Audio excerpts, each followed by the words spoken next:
Good morning, good afternoon, good evening, greetings to whoever is watching this video. My name is Eleanor Phoenix and I create beauty content while incorporating political and social commentary. Today I'm going to be starting a new series where I recreate traditional makeup from different countries and share a little bit of history behind the beauty standards within those societies. We all know that beauty is subjective, and I find it fascinating how beauty standards have changed throughout the ages and how different people define beauty depending on their upbringing. Just a small disclaimer that I'm not a historian, I'm just a girl with a love for makeup and a passion for learning. I'm going to be starting this series off with traditional Chinese makeup. Huadian makeup, also known as Huazi, plum blossom or Shouyang makeup, is a form of traditional Chinese ornamental forehead makeup, which is located between the eyebrows and sometimes on the cheeks. According to legend, the Huadian originated in the Southern Dynasty period, and its creation is attributed to Princess Shouyang. It is said that a plum blossom blew onto the forehead of the princess, and for some reason it could not be removed. But since it looked so beautiful, it soon became a fashion trend. Another legend says that Princess Shouyang was resting under a tree when plum blossoms started to fall on her forehead and cheeks, leaving imprints. These imprints lasted for 3 days, and their effect was so striking that it formed a new vogue and was copied by other women. This trend soon became popular across the country. During the Tang Dynasty, which was an imperial dynasty of China that ruled from 618 to 907 AD, the Huadian could be painted or made of tiny pieces of metal such as gold or silver foil. Bird, snake and lead-shaped decorations were also popular, and there were more than 10 variations of plum blossoms which were used as facial adornment during this period. The Huadian can come in different shapes and patterns, including plum blossoms, butterflies, phoenixes and other animals. It is typically red in colour, but can also be found in different colours, and different materials such as paper, fish scales, feathers, jewels and dragonfly ring can also be used. It is important to recognize the distinction between Shouyang and Binji, which is a color dot, or in modern times a sticker, worn on the center of the forehead, originally by Hindus, Sikhs, Buddhists and Jains from the Indian subcontinent. Although both Bindi and Shouyang originated in the continent of Asia, they are worn for completely different purposes. Bindi has a spiritual and religious intention, as it symbolizes the third eye or sixth chakra, whereas Shouyang is strictly cosmetic. In the present day, Huadian is often combined with the wearing of Hanfu, which is the traditional style of clothing worn by the Han Chinese. Hanfu in Chinese culture is everyday wear. It is the historical Chinese equivalent to blue jeans and a t-shirt. I absolutely love the look of Hanfu, but the focus of this video is on cosmetics. I also thought it was only appropriate to use Chinese cosmetic brands to do my makeup today.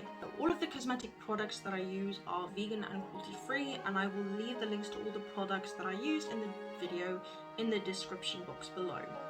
Side note, I'm not sponsored by any of these brands in this video. In ancient times, you needed to fulfill 7 steps to finish your makeup routine.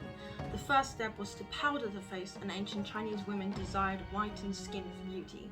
An early form of face powder was prepared by grinding the rice, which was applied to the face. In addition, pearls were crushed to create pearl powder, and that improved facial appearance and was also used as a medicine to treat eye diseases and acne. Chinese Empress Wu Zetian used pearl powder to maintain radiant skin. Lead was also a common ingredient used for face powder and remains popular for its skin whitening properties. In modern times, Chinese women also desire whitened skin, but instead of using poisonous chemicals like lead, they prefer to just avoid the sun. I'm using the Unicorn Embossed Pressed Setting Powder by Flower Nose in the shade 01 Edelweiss to brighten my face. The second step was to rouge your cheeks. The history of blush actually goes back to the Tang Dynasty in China. Their Empress Yang Guifei was a fashion leader for women and known as one of the 4 Chinese ancient beauties. Emperor Xianzong was infatuated with her dark, silky hair and peachy red skin. At the time, blush was made from dried safflower. Symbolically, red also had a very special meaning to the Chinese worship of the sun, the symbol of fire, blood and life. Other women began to imitate the empress, using colour to paint their face to make it seem wider. Safflower is still widely used in the cosmetic industry, and some scientific evidence suggests that safflower oil is helpful in treating pimples and acne spots. I'm going to be using the Palace Identity Peony Blush by ZC and applying it on the apples of my cheeks and blending it upwards towards my cheekbones. This will make my face seem wider and give it more of an oval shape, as that is what modern Chinese beauty culture prefers.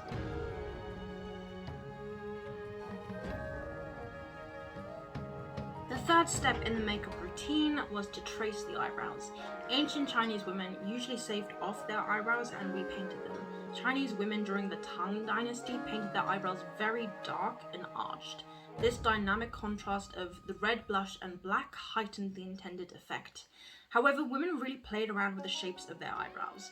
There were moon eyebrows that were crescent-shaped, the classic Yanshan eyebrow, Yayang eyebrow, Xiaoshan eyebrow, Wuye eyebrow, Qiu eyebrow, and the Dao Yin eyebrow. During the Tang Dynasty, women liked to draw thick and dense eyebrows, leaving only a slit in the middle. During the heyday of the Tang Dynasty, it was popular to paint the eyebrows broad and short, shaped like cinnamon leaves or moth wings. However, during the Song Dynasty, women preferred long, thin, light-coloured eyebrows. Before there was a specific material for eyebrow painting, women used to draw eyebrows with burnt willow sticks.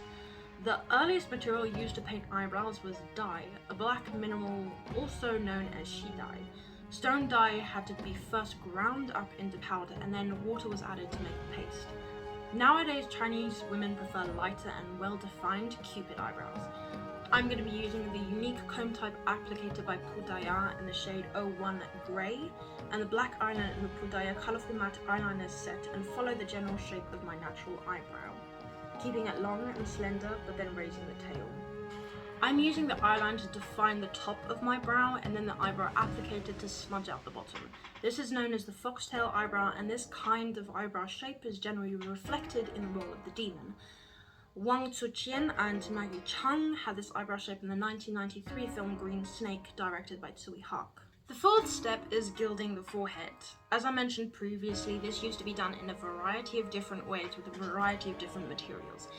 However, in modern day it is usually painted, or temporary tattoos or stickers are used. This is where we can get creative, and I'm going to be drawing a simplified plum blossom in between my eyebrows using the colourful liquid matte eyeliners by Pudaya in the shades Babery and Pitaya for the petals, and the shade Flame for the centre. Step 5 is colouring the lips. During Han times, women started using a rouge, which was something like lipstick. The rouge was used on their lips to form different shapes, including circles, hearts, and flowers. Before the Qin Dynasty, the beauty of women's lips had already been paid special attention to. The act of reddening lips had already appeared around 5,000 years ago in ancient China. It is believed that lip makeup was originally practiced to please the gods in religious occasions. As time passed by, people realized that it could liven up one's spirit, and sometimes even could reveal one's social status. As a consequence, different materials for lip beauty products were constantly tested and used to make the lips red and bright, creating the Chinese art of lip makeup. In the early stages, as with most other types of makeup, lip balm was typically but not exclusively worn by women. It was applied to relieve chapped or dry lips caused by dry air, cold temperatures, or wind. The primary purpose of lip balm is to provide a layer on the lip surface to seal moisture in, protecting them from external exposure. In prehistoric times, the pigments for lip beauty products were generally obtained from plant juices, animal bloods, or minerals. During historic times, the raw material was vermilion, whose chemical position is mercuric sulfide. However, since it lacks strong adhesion, vermilion is easily dissolved on warm lips, so its shiny red could not last long. Therefore, later on, mineral wax and animal fat was added, making vermilion waterproof with strong adhesive force. Now, a small mouth with plump lips is preferred by Chinese women. I'm going to be using the Little Angel Feather Liquid Lipstick by Flower Nose in the colour B04 Moonlight Angel, applying it in a heart shape while slightly overlining my lips and keeping the edges very defined. I'm not going to fill in the sides of my lips, as that will widen the mouth.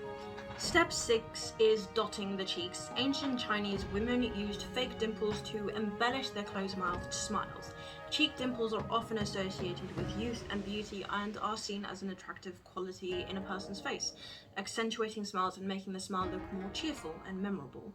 The superstitious in Chinese culture believe that cheek dimples are a good luck charm, but can lead to complicated romantic relationships. Let's hope that last part isn't true. I'm using the same eyeliner pencil by Huadian from earlier, and I'm dotting the sides of my mouth right beneath the apples of my cheeks. The seventh and final step in our routine is pasting floral designs. As I mentioned in the start of the video, Shouyang ornamental makeup can be found on the cheeks as well as the forehead. I'm using the Huadian eyeliner again, this time in the shades of Lawn, Bayberry and Pattaya, to draw petals and leaves on the side of my face where I would usually put highlighter. I drew my inspiration for these petals from a video posted on the channel Shouyang here on YouTube. I'll link the video in the description box below, along with all the websites I used to learn more about Shouyang and traditional Chinese makeup. That's the end of the makeup tutorial. I want to thank you all so much for watching. Of course, what I created here today is just the smallest bit of representation of what Huadian can look like, but there are so many different styles and possibilities, and if you want to learn more about Shouyang, then please have a look at some of the websites in my description. Also, during my research, I came across a wonderful creator on TikTok who does a lot of Huadian makeup and also Hanfu. Her name is Mochi, and I'll link her profile down below as well. She definitely knows a lot more than I do, so if you liked this video, I highly recommend checking out her content. Last but certainly not least, I would be remiss if I didn't address the elephant in the room. Since the start of the global pandemic in December 2019, we have seen a massive rise in hate crimes against East Asian people. We need to do better. Viruses don't discriminate, and neither should we. People are too quick to judge cultures that they aren't used to or don't understand. We all need to learn to be more appreciative of our differences and celebrate each other rather than act out of fear and judgment. China is a beautiful country filled with wonderful people and has some of the richest recorded human history on the planet. And yet a lot of people have boiled it down to the country responsible for COVID-19. This type of hatred, ignorance and bigotry is not welcome here. Take your racism and ethnocentrism elsewhere. If you would like to see more of me, then go follow me on Instagram and TikTok. I post more frequently on those two platforms. You can also follow me on Twitter if you'd like, and I hope to see you all in my next video. Peace, love, and respect.